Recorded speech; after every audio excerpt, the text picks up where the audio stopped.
시청자 여러분 안녕하십니까? JJC 4시 뉴스 시작합니다. 윤미향 의원이 지난달 말 기자회견을 열고 의혹을 전면 부인했습니다. 통합당은 의혹 규명을 위해 국정조사를 해야 한다고 강하게 주장했습니다. 여야 의원들이 내후년에 열릴 차기 대선에 출마 의사를 밝히고 나섰습니다. 공인인증서 제도가 도입된 지 21년 만에 사라집니다. 충청북도는 2022년 세계 유기농 엑스포 유치를 추진하고 있습니다. 첫 소식입니다. 최근 계속해서 화두에 오르고 있죠. 홍콩 국가보안법. 중국이 홍콩 내 분리 전복을 꾀하는 활동에 처벌을 강화해 홍콩을 더욱 통제하기 위해 제정한 법입니다. 홍콩 국가보안법의 핵심은 반정부 활동의 전면적인 금지인데요. 이 법이 시행되면 각종 대규모 시위들이 사실상 불가능해집니다. 중국이 지난 22일 전국인민대표회의 개막식에서 홍콩에 적용할 국가보안법을 제정하겠다고 선포했는데요.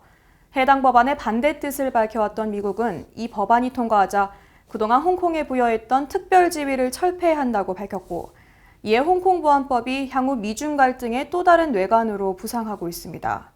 이에 대한 각 언론사의 의견 살펴봅니다. A일보는 홍콩의 야당들은 이 법안의 통과를 일국양제의 죽음으로 받아들이고 있다면서 이제는 민주주의를 추구하는 것이 범죄가 되는 것이라는 홍콩 야당 지도자의 의견에 공감을 표했습니다. B일보는 미중 신냉전의 또 하나의 불씨가 된 법안이라고 표현하며 코로나19 사태로 위태로운 세계 경제에 또 다른 시한폭탄이 되는 양상이기에 세계 경제 회복은 늦어질 수밖에 없다고 우려를 표했습니다. C일보는 국가안보를 핑계로 시민들의 입과 손발을 다 묶겠다는 비민주적 발상이라고 이야기했는데요. 우선 중국 당국이 홍콩 입법회를 거치지 않고 직접 법안 제정에 나섰다는 점은 심각한 문제라며 홍콩 보안법 추진은 자국은 물론 국제사회에 전혀 도움이 되지 않는다는 사실을 직시해야 한다고 말했습니다. 마지막으로 D일보는 이와 관련해 중국이 우리 정부의 지지 요청을 해온 것에 대해 곤혹스러움을 드러냈습니다. 이미 중국의 사드 보복을 경험한 데다 미국으로부터는 현재 방위비 협상 압박을 받는 상황에서 어느 한쪽에 선다는 것이 전혀 쉽지 않은 선택이라는 입장입니다. 국제사회에 큰 우려를 자아내고 있는 홍콩 국가보안법 추진. 우리 정부도 홍콩 사태를 예의주시해야 합니다. 중립적인 입장을 견지하면서 현명한 국가적 태도를 보여야겠습니다. 다음 소식입니다. 최근 백선엽 예비역 대장의 사후 국립현충원 안장 문제로 여야의 갈등이 심화되고 있습니다. 지난달 24일 2020 친일과 항일의 현장, 현충원 역사 바로 세우기 행사 자리에서 이수진 의원이 친일파 파묘를 언급하면서 갈등이 불거졌는데요. 국군 창군 원로로 꼽혀 현충원에 묻힌 이들 중에는 친일 반민족 행위 진상규명위원회가 발표한 반민족 행위자들이 포함되어 있는데 여권 일각에서 이들의 파묘를 추진한다는 뜻을 밝힌 겁니다. 그러면서 백선엽 대장의 사후 안장 문제가 함께 화두에 올랐습니다. 각 언론사의 입장은 어땠을까요? 보수 성향의 언론사들이 이 문제를 심도 있게 다뤘는데요. 먼저 A일보는 조선시대 선비 집단들이 권력쟁탈과 피해 보복을 반복한 사화가 떠오른다며 거대 여당이 악습을 따르고 있다고 꼬집었습니다. B일보 역시 선거에서 승패가 엇갈릴 때마다 국립묘지를 파헤칠 것이라면서 여당을 강하게 비판했고, C일보도 과거사 파헤치기가 협치는커녕 편가르기를 낳고 있다고 우려를 표했습니다. 진보 성향의 언론사들은 이렇다 할 입장을 보이지 않고 있는데요. 지난해 약산 김원봉의 독립유공자 서훈이 검토됐었죠. 당시에도 찬반이 팽팽하게 갈렸습니다. 약산 김원봉은 일제강점기에 일본에 맞선 독립군이었지만 6.25 당시 남침을 했던 북한 장관이 됐죠. 백선엽 대장은 6.25 전쟁 때 선두에 서서 나라를 지킨 장군이었지만 일제강점기에는 우리 독립군을 토벌했던 만주군이었습니다. 당시 공과 과를 나눠서 봐야 한다고 주장했던 여당과 과를 강조해 남침했던 이에게 서훈을 줘선 안 된다던 야당. 지금은 둘의 입장이 완전히 반대가 됐습니다. 두 진영 모두 내로남불적인 태도를 보이는 건 아닌지 돌아보고 반대를 위한 반대가 아닌 협치의 정신으로 일하는 국회가 되길 바랍니다. 국민이 물으면 정부가 답하는 국민청원. 국정 현안과 관련해 누구나 청원을 제기하고 국민 다수의 목소리를 모을 수 있는데요. 20만 명 이상의 동의를 받으면 정부와 청와대 관계자들의 답변을 받게 됩니다. 오늘 소개해드릴 내용은 유령 수술 살인을 멈추기 위해 성형 사망 피해자 숫자를 파악해 알려달라는 청원입니다. 미용 목적의 성형 수술, 갈수록 종류도 방법도 다양해지고 있습니다. 그런데 성형의 대중화와 더불어 일각에서는 유령 수술, 범죄 수술이라고 불리는 불법 행위로 인한 성형 사망 사건들이 발생하고 있습니다. 이와 관련해서 보건복지부와 법무부가 성형 뇌사, 성형 사망자들의 수를 파악해 알려달라는 청원이 올라왔습니다. 다른 수술 사망 사건들과는 달리 성형 뇌사, 성형 사망 사건들이 암암리에 행해질 수 있는 이유는 다양했는데요. 우선 국민건강보험 비급여 수술이기 때문에 보건복지부의 감시를 전혀 받지 않는 점이 컸고, 현금 결제가 대부분이라 수술 내역에도 남지 않는다는 것이 치명적이었습니다. 이로 인해 발생하는 성형 사망 사건 처리가 워낙 수월하고 저렴하다 보니 수술 중 응급 상황이 발생해도 굳이 살리려고 하지 않게 되고, 이에 미스테리한 사망, 뇌사 사건이 걷잡을 수 없이 급증하는 문제가 발생했습니다. 청원자는 지금이라도 정부에서 사상 초유의 반인권 범죄 수술을 중단시켜야 하며 성형 사망으로 죽은 사람들의 수를 파악해 국민에게 알려주는 것이 우선되어야 한다고 말했습니다. 해당 청원에는 1일 오후 1시를 기준으로 5만 1천여 명이 참여했습니다. 한 주간의 국회 소식입니다. 정의기억연대 회계부정 등 각종 의혹을 받는 윤미향 의원이 지난달 말 기자회견을 열고 의혹을 전면 부인했습니다. 이용수 할머니와의 대화 부족에서 비롯된 오해라는 입장인데 자세한 내용 전해드립니다. 지난달 29일 더불어민주당의 윤미향 의원이 정의기억연대와 그 전신인 한국정신대 문제대책협의회 등에 관한 각종 의혹에 대해 전면 부인하는 기자회견을 열었습니다. 저와 저희 가족의 주택 매입은 어떤 경우에도 정대 활동과 무관하다는 것을 말씀드립니다. 저는 급여를 받으면 저축하는 오랜 습관이 있습니다. 주택 마련과 딸의 학비, 그리고 조금이라도 안정된 삶을 꿈꾸기 위한 제 나름대로의 최소한의 생활 방편이었습니다. 그리고 정의연, 정대 활동을 통해 강연, 원고, 책 인쇄 등 특별 수입은 기부해 왔습니다. 지금까지 쏟아진 의혹에 대해 부족하나마 진솔하게 말씀드렸습니다. 앞서 지난달 7일과 25일 위안부 피해자인 이용수 할머니가 기자회견을 열어 윤 의원에게 배신을 당했다고 주장한 바 있습니다. 윤 의원은 2015년 한일 합의 내용 미고지, 남편 신문사를 통한 부당이익, 자녀 유학자금 등 이 할머니가 기자회견에서 밝힌 내용을 부인하며 이는 대화 부족에서 비롯된 오해라고 밝혔습니다. 또한 검찰 조사를 앞두고 있어 기자회견에서는 더 자세히 말씀드릴 수 없다고 밝히며 의원직 사퇴는 생각하고 있지 않다고 덧붙였습니다.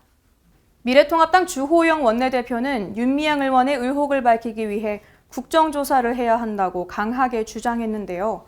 이에 더해 윤 의원을 감싸는 여당 지도부를 비판했습니다. 지난달 30일 미래통합당의 주호영 원내대표는 정의기억연대 회계부정 의혹을 받는 더불어민주당 윤미향 의원에 대해 검찰 수사가 부족하다면 국정조사와 함께 국민이 나서서라도 퇴출운동을 벌여야 한다고 주장했습니다. 앞서 미래통합당은 윤 의원의 의혹을 밝히기 위한 TF팀을 만들어 위원장에 곽상도 의원을 임명했습니다. 피해자 이용수 할머니께서 정의기억연대의 기부금 유혹 의혹에 대해서 폭로하신 내용은 많은 국민들에게 큰 충격이 아닐 수 없었습니다. 주객이 완전히 전도된 그런 상황입니다. 할머니들에게 쓰인 금액은 작고 그 일을 하는 사람들이 유용하거나 자기를 위해서 쓴 많은 정황들이 드러나 있습니다. 2004년도 정대협에 대해서 모금행위 및 시위동원 금지 가처분 신청할 때 처음 13분의 할머니가 소송을 제기했는데 1심과 2심, 3심까지 가면서 소치하에 동의한 분들은 기림비에 다 이름을 새겨줬고 끝까지 반대한 고 신미자 할머니, 박복순 할머니, 우가명 할머니는 남산 기림비 명단에서 빠져 있습니다. 한편 전날 있었던 윤 의원의 해명 기자회견을 두고 주 대표는 윤 의원이 진땀만 뻘뻘 흘리면서 자기 주장만 늘어놓았다며 의혹이 전혀 소명되지 않았고 오히려 커진 것 같다고 비판했습니다. 또한 윤 의원을 감싸는 여당 지도부를 비판하며 지금 진행되는 수사가 조속히 마무리돼 진상을 명명백백히 밝혀야 한다고 강조했습니다. 주 원내대표의 주장에 민주당 김태년 원내대표는 반박했습니다. 이 사안은 국정조사 대상이 아니라면서 검찰의 수사 결과를 기다리자고 밝혔습니다. 지난달 31일 더불어민주당 김태년 의원은 같은 당의 윤미향 의원의 각종 의혹에 대해 국정조사 대상이 아니라고 밝히며 윤 의원이 최선을 다해서 소명한 것으로 알고 있다고 밝혔습니다. 이어 무엇보다 검찰에서 이 사안을 수사하고 있다는 점에서 윤 의원의 소명이 불충분하게 느껴질 수 있다며 검찰 수사 결과를 기다리자고 의견을 밝혔습니다. 앞서 더불어민주당은 위안부 피해자인 이용수 할머니의 1차, 2차 기자회견에서 밝혀진 윤 의원의 의혹에 대해 검찰 수사를 기다리자는 쪽과 윤 의원이 적극적으로 해명해야 한다는 쪽으로 의견이 갈렸습니다. 대단히 왜곡된 보도를 많이 하고 있다는 얘기입니다. 잘못이 있으면 고치고 책임질 사람은 책임져야 합니다. 그러나 이는 사실에 기반해야지 신상설기식 의혹 제기에 굴복해서는 안 되는 일입니다. 윤미향 당선인은 소명을 통해 억울한 부분이 있다면 바로 잡아주시고 책임질 부분이 있다면 책임을 져야 할 것입니다. 당에서도 마냥 검찰 수사 결과만 기다리고 있을 것이 아니라 지금이라도 당 차원의 신속한 진상 조사가 필요할 것입니다. 한편 윤 의원이 현역 국회의원 신분으로 검찰 조사를 받게 되면서 소환 시기에도 관심이 쏠리고 있습니다. 현역 국회의원은 회기 중 불체포 특권이 부여됨에 따라 윤 의원이 검찰 출두를 미루거나 거부하면 검찰이 신병을 확보할 방법이 없어 야당의 비판을 받고 있습니다. 그런 가운데 지난 29일 윤 의원이 기자회견을 통해 검찰 소환을 피할 생각이 없다고 밝혀 검찰이 언제쯤 윤 의원을 소환할지 관심이 집중되고 있습니다. 문재인 정부가 반환점을 돌았죠. 여야 의원들이 내후년에 열릴 차기 대선에 출마 의사를 밝히고 나섰습니다. 지난달 28일 미래통합당의 유승민 전 의원이 자신의 페이스북을 통해 2022년 대선은 개혁보수가 수구진보를 이기는 선거가 될 것이라며 대선 출마를 선언했습니다. 유 의원은 여의도에 시간을 마치면서 이제 대한민국 혁신 경쟁을 시작한다고 말하며 따뜻한 공동체, 정의로운 세상을 꿈꾸는 공화주의자로서 포스트 코로나 시대의 경제 위기를 극복하는 실력 있는 혁신가로 국민의 마음을 얻겠다고 밝혔습니다. 유 의원은 탄핵 사태 당시 새누리당을 나와 바른정당을 만들어 개혁보수의 길을 개척해 나갈 의지를 보였습니다. 국민의당과의 합당 그리고 다시 미래통합당과 통합을 이뤄내면서 개혁보수 실천을 위해 걸어왔습니다. 한편 더불어민주당의 유력한 대선 후보인 이낙연 의원 역시 당권 경쟁에 몸을 던지며 2022년 대선을 준비하기 시작했습니다. 그러나 원내대표를 지낸 홍영표 의원과 행정안전부 장관을 지낸 김부겸 전 의원 역시 당권 경쟁에 뛰어들 것으로 보여 민주당 내부의 경쟁이 치열할 것으로 예상됩니다. 수도권 소식입니다. 강북구는 코로나19의 충격으로 위기를 맞은 영세 자영업자와 소상공인을 위해 생존자금 140만 원을 지원한다고 밝혔습니다. 연 매출이 2억 원이 되지 않는 서울 소재 사업장만 신청할 수 있는데요. 자세한 내용 전해드립니다. 강북구가 코로나19로 인해 어려움을 겪고 있는 영세 자영업자와 소상공인을 돕기 위해 자영업자 생존자금을 지급합니다. 생존자금은 한 달에 70만 원씩 2달 동안 합계 140만 원의 현금이 지원될 예정입니다.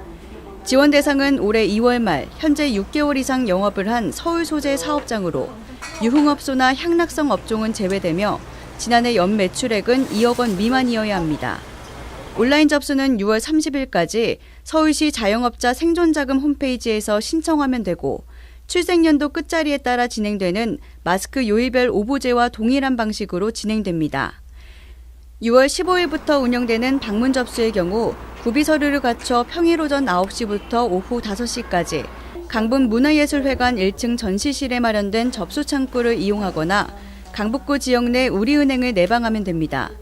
방문 접수는 6월 15일은 출생연도 끝자리가 0, 16일은 1, 17일은 2와 같은 순차적인 10부제가 적용되고 마감 이틀 전인 6월 29일과 30일에는 출생연도와 관계없이 누구나 신청서를 제출할 수 있습니다. 강북구는 이번 생존자금의 경우 융자 중심의 간접 지원 형태가 아니라 임대료나 인건비로 활용할 수 있는 현금이 지급되는 게 특징이라며 자격 기준 등을 꼼꼼하게 따져 빠짐없이 신청하기 바란다고 전했습니다. 온라인으로 주민등록증본을 발급받거나 각종 정부 수당을 신청할 때마다 복잡한 공인인증서 때문에 답답했던 적 많으실 겁니다. 이렇게 복잡하고 불편했던 공인인증서 제도가 도입된 지 21년 만에 사라집니다. 전자서명법이 대폭 개정되면서 공인인증서의 독점 지위가 폐지됐고 사설인증서도 기존 공인인증서 역할을 할 수 있게 됐습니다.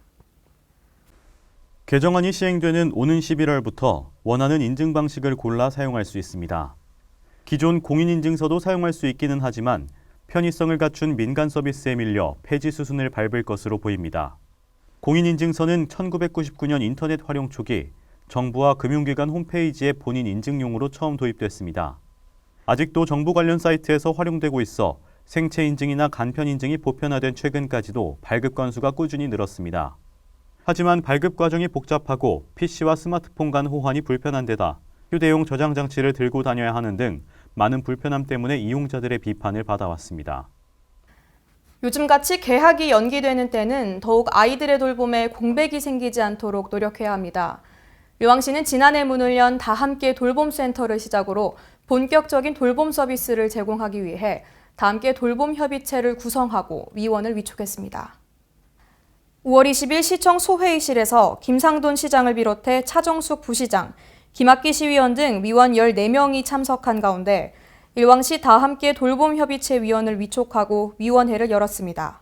다함께 돌봄협의체는 의왕시와 의왕시의회, 군포의왕교육지원청, 초등학교 학부모 대표, 청소년 방과후 아카데미 등 9개 기관을 중심으로 기관 간 네트워크 연계와 의왕형 돌봄 프로그램 개발 보급 등의 역할을 수행할 예정입니다. 이렇게 개소를 하는 데 있어서 개소의 숫자가 중요한 게 아니라 어떻게 하면 이 다함께 돌봄센터가 정말 우리 시 실정에 맞게끔 아이들이 정말 잘 성장해 나가고 또 구속을 통해서 아이들이 뭔가 그 다른 시와 좀 차별화된 특화된 돌봄센터를 만들어갈 것이냐가 더 중요하다고 저는 생각을 합니다. 초등 방과후 돌봄 사업은 지난해 12월 포일 숲속마을 2단지 주민 공동생활시설을 리모델링해 개소한 다함께 돌봄센터 1호점 운영을 시작으로 올해부터 본격적인 돌봄 서비스 사업을 추진해 나갈 예정입니다. 이어서 광역시 소식입니다. 대전시 지역 경제를 살리기 위한 지역화폐 온통대전의 가입자가 9만 명에 이르렀습니다. 대전시는 온통대전을 활성화하기 위해 관내 10개 기업과 협약을 맺었습니다. 대전시가 농협중앙회 대전지역본부 등 관내 10개 기업과 지역화폐 온통대전 활성화를 위한 동행협약을 체결했습니다. 이번 협약으로 시는 협약기업에 온통대전 발급 편의를 제공하고 협약기업은 직원과 법인 온통대전 카드 발급, 직원 포상금과 생일축하수당 온통대전 지급, 자체 보유 매체 온통대전 홍보 등의 역할을 수행하기로 했습니다. 한편 온통대전은 5월 14일 출시 이후 현재 앱 가입자가 9만 명에 이르는 등 폭발적인 인기를 이어가고 있으며 출시 기념 캐시백, 소득공제 혜택 등을 제공하고 있습니다. 시는 오는 7월 온통대전 플랫폼에 할인 가맹점, 연계 할인, 캐시백 기부하기 등 부가 기능을 추가해 선보일 예정입니다. 광주 상생 일자리 재단 설립 추진단이 현판을 걸고 일자리 재단의 설립을 본격화하기 위한 한 걸음을 내디뎠습니다. 추진단은 내년 하반기에 재단이 설립되는 것을 목표로 운영될 예정입니다. 광주시가 지난 25일 시청 시민동 광주상생의 일자리 재단 설립 추진단 사무실에서 현판 제막식을 개최했습니다. 이날 현판식에는 윤종혜 한국노총 광주지역본부 의장, 박병규 광주글로벌모터스 상생위원회 위원장 등이 참석한 가운데 추진단 설치 경과 보고와 향후 추진 계획, 인사말, 현판 제막식 등의 순으로 진행됐습니다. 문화경제부시장 직속으로 운영되는 설립 추진단은 재단 설립 타당성 조사, 기본계획 수립 등의 행정 절차를 거쳐 내년 하반기 재단 설립을 목표로 추진됩니다. 한편 광주상생 일자리재단은 노동서비스 플랫폼으로 지역 노사민정협의회 역할 수행 뒷받침, 광주형 일자리 교육훈련, 사회연대 일자리 기업 발굴 및 컨설팅 등의 기능을 수행하게 됩니다.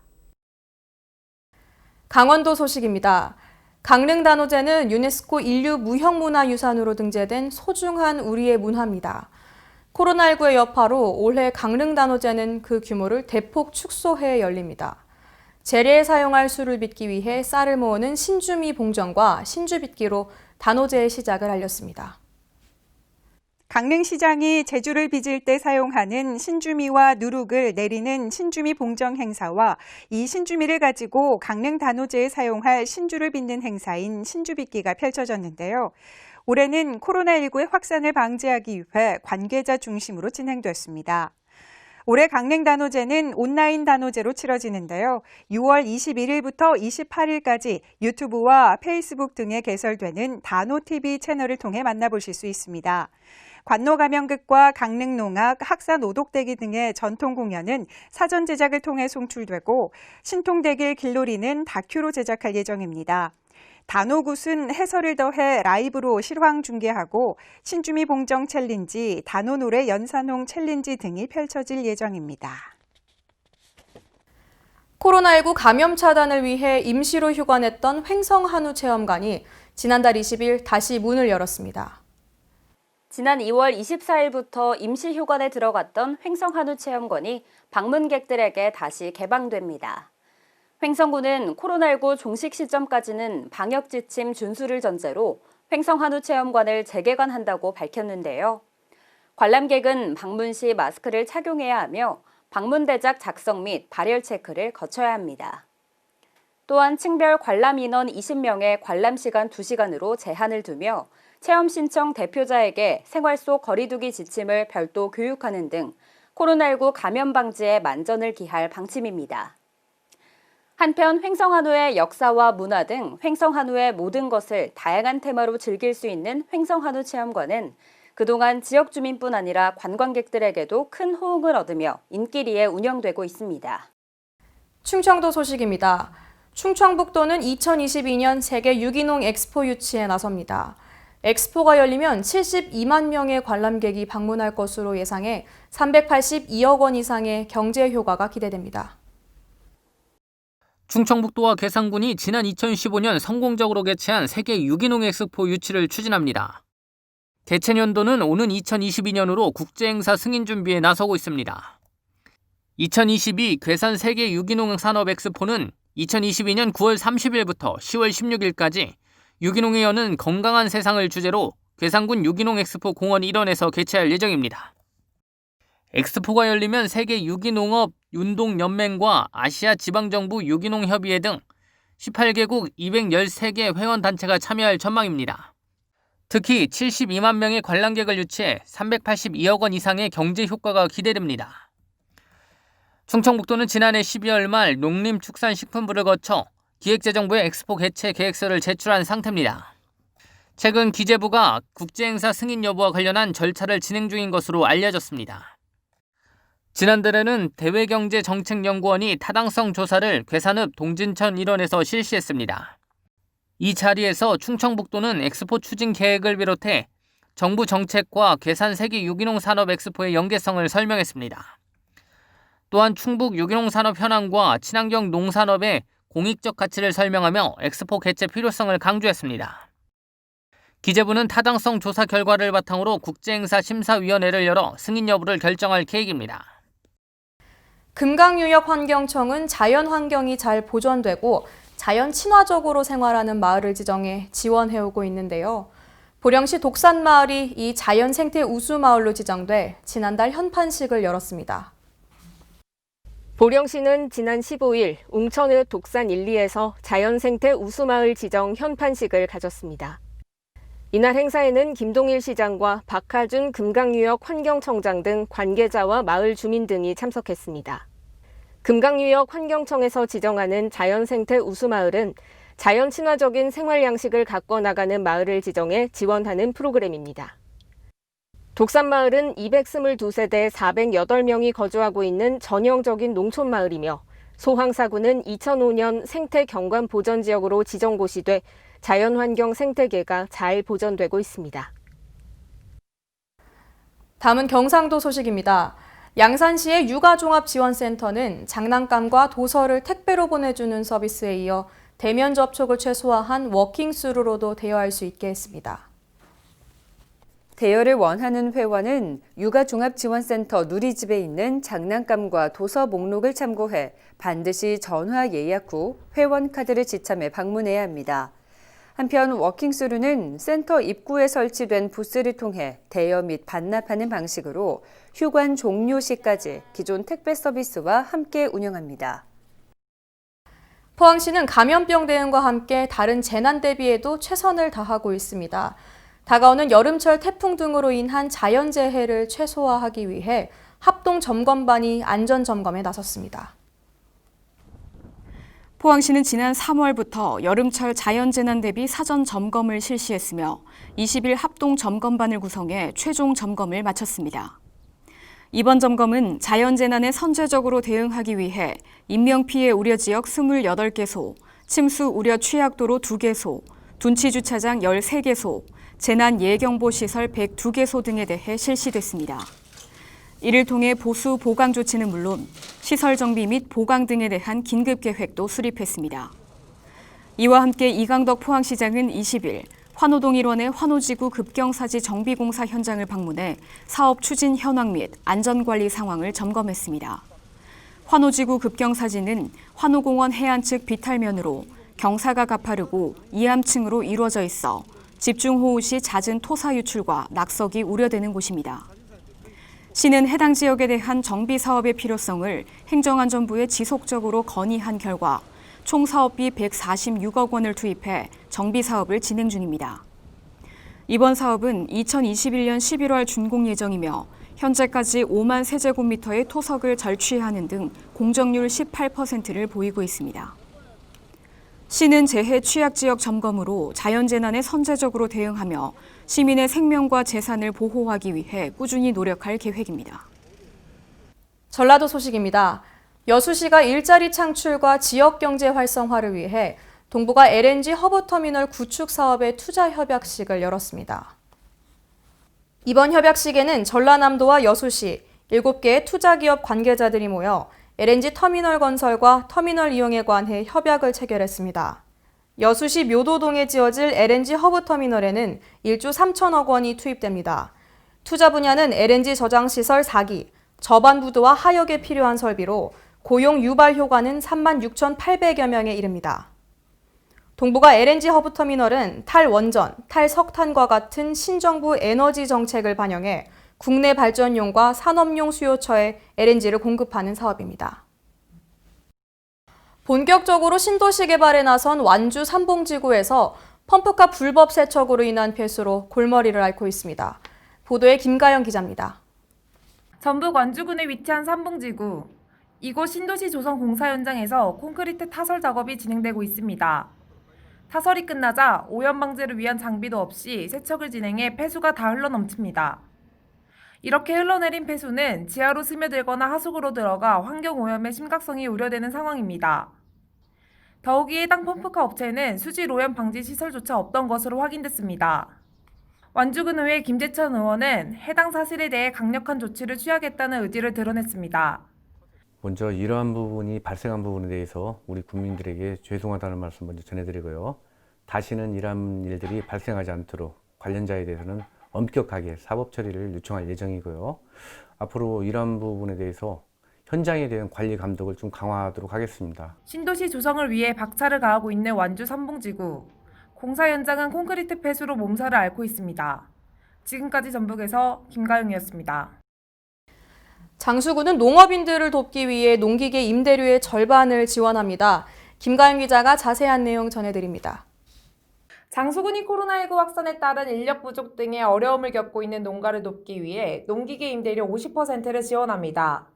장수군 농업기술센터는 4월부터 7월까지 장수, 산서, 버남, 장계, 천천, 계북 등 6개 읍면 농기계 임대 사업장에서 농기계를 평상시보다 50% 낮은 가격으로 농가에게 임대하고 있습니다. 한편 농기계 임대 수요 또한 해마다 증가하고 있으며 올해 현재까지 사업장에서 농업인의 농기계 임대 수요는 지난해 같은 기간보다 15%가량 증가했습니다. 장수군 관계자는 농기계 임대는 농업인에게 많은 도움을 주는 사업으로 매년 수요가 증가하고 있다며 임대료 감면을 통해 코로나19 여파 속 일손 부족으로 어려움을 겪는 농업인에게 도움이 되길 바란다고 말했습니다. 지금까지 전북에서 김가영이었습니다. 정읍시에서는 코로나19 극복을 위해 애쓴 시민과 의료진, 소방관을 응원하는 공연을 선보였는데요. 감염 확산 방지를 위해 무관중으로 진행됐습니다. 정읍시가 코로나19 극복을 위한 덕분에 챌린지가 전국적으로 확산되고 있는 가운데 정읍사 예술회관 야외공연장에서 무관중 공연을 선보였습니다. 그동안 방역수칙을 준수하며 꾸준히 연습을 해오던 시립국악단과 시립협창단이 코로나19로 지친 시민들과 의료진, 소방관 등을 응원하기 위해 나선 것입니다. 이날 시립국악단의 창작국악가요 건강한 봄으로 시작된 공연은 정읍시 공식 유튜브 정읍시에서 온라인으로 생중계됐습니다. 유진섭 시장은 이번 공연이 정읍 시민은 물론 코로나19 최전선에서 수고하는 모든 분에게 온라인으로나마 감사와 희망의 메시지를 전달하는 계기가 되기를 바란다고 말했습니다. 지금까지 전북에서 김가영이었습니다. 세계 소식입니다. 민간 우주 탐사 시대를 개막한 미국의 첫 민간 유인 우주선 크루드래건이 발사 19시간 만에 국제 우주 정거장에 도킹했습니다. 실시간 방송으로 전 세계에 공유된 도킹 현장에 많은 사람들이 관심을 보였습니다. AP통신 등 외신에 따르면 우주비행사 2명을 태운 미국 기업 스페이스X의 우주선 크루드래건이 발사 19시간 만에 우주정거장에 자동 도킹했습니다. 첫 민간 우주비행을 담당하게 된 더글러스 얼리와 로버트 벤케는 도킹 성공을 축하하며 찬사와 덕담을 나눴습니다. 미국의 젊은이들에게 영감을 주기 위한 노력이었다며 훌륭한 우주선에 탑승하게 돼 정말 기쁘다고 말했습니다. 크루드래건은 최소 210일 동안 궤도에 머무를 수 있는데 우주비행사들이 얼마나 오래 머무를지는 결정되지 않았습니다. 인종차별 문제만큼 미국을 들끓게 하는 이슈가 있을까요? 최근 미국 미네소타주에서 발생한 경찰의 흑인 남성 과잉 진압 사망 사건이 연일 화두에 오르고 있습니다. 미국 미네소타주 미니애폴리스에서 조지 플로이드라는 흑인 남성이 지난 26일 백인 경찰의 과도한 체포 행위로 사망했습니다. 경찰이 무릎으로 플로이드의 목을 강하게 눌러 체포하는 모습이 동영상을 통해 공개되면서 미국 사회에 큰 충격을 안겨줬는데요. 플로이드는 숨을 쉬지 못하겠다며 애걸하기도 했습니다. 이에 미국 전역에서 인종차별에 항의하는 시위가 이어지고 있고 시위는 미니애폴리스뿐 아니라 디트로이트, 뉴욕, 애틀란타 등 미 전역으로 빠르게 확산 추세를 보이는 것으로 전해졌습니다. 한국 정부는 6.25 전쟁 참전국을 상대로 코로나19 예방을 위한 보건용 마스크를 지원하고 있는데요. 해당 지원 사업이 이탈리아 언론에도 소개됐습니다. 현지 언론 오세르바토리오 시칠리아는 지난 20일 한국 국방부와 국가보훈처의 참전국 마스크 지원에 대해 한국은 이친 전쟁에 이탈리아 참전 용사를 잊지 않는다는 제목의 기고문을 홈페이지에 기재했습니다. 한국은 1950년 그들의 자유를 위해 싸운 이들을 잊은 적이 없다라며 당국이 참전 용사 가족들에게 100개가 넘는 KF94 마스크가 담긴 선물 가방을 가정당 1개씩 보냈다는 점에 큰 감사를 표했습니다. 이탈리아는 올 초 코로나19 서구권 확산 당시 가장 피해가 컸던 국가이며 6.25 전쟁 당시 128명의 의료 인력을 지원한 것으로 알려져 있습니다. 점차 여름 날씨에 접어들면서 마스크 착용 많이 답답하고 불편하실 텐데요. 한순간 느슨해진 우리의 방역의식이 집단 감염 사태를 초래할 수 있다는 걸 잊지 않아야겠습니다. 이상 뉴스 마칩니다. 시청해주신 여러분 고맙습니다.